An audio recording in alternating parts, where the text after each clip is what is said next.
기자 박민 기자 SNS 공유 및 댓글 SNS 클립 수사 페이스북 트위터 카카오 스토리 SNS 공유 더보기 중국 대표팀 사령탑 마르첼로 리피 감독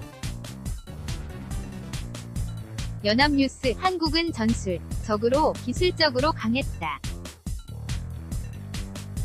그게 우리가 완패한 이유다. 중국 대표팀 사령탑 마르첼로 리피 이탈리아 감독은 패배를 깨끗이 인정했다. 모든 면에서 부족했다는 말로 경기 내용을 요약했다.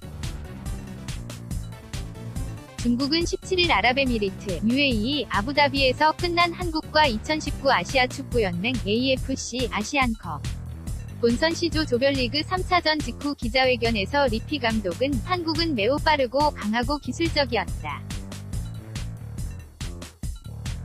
모든 것이 뛰어났다면서 냉정히 말해 한국은 모든 면에서 앞섰다.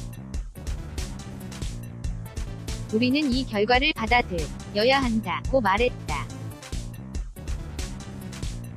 중국은 한국을 상대로 무승부 이상의 성적을 기대했지만 전반 14분과 후반 6분 황의조, 간바 오사카와 김민재, 전북에게 연속골을 허용해 0에서 이뤄졌다. 조별리그를 2승 1패, 승점 6점으로 마친 중국은 한국 9점. 에게 조1위 자리를 내주고 2위로 16강에 올랐다. 기자회견 도중 난감한 듯 머리를 만지는 마르첼로 리피 중국 대표팀 감독.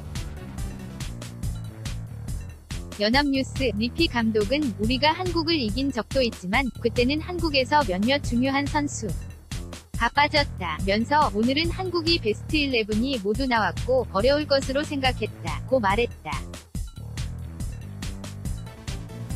중국은 지난 2017년 중국 창사에서 열린 러시아 월드컵 최종 예선에서 당시 울린 슈틸리케 독일 감독이 이끌던 한국에 1에서 0으로 승리한 바 있다.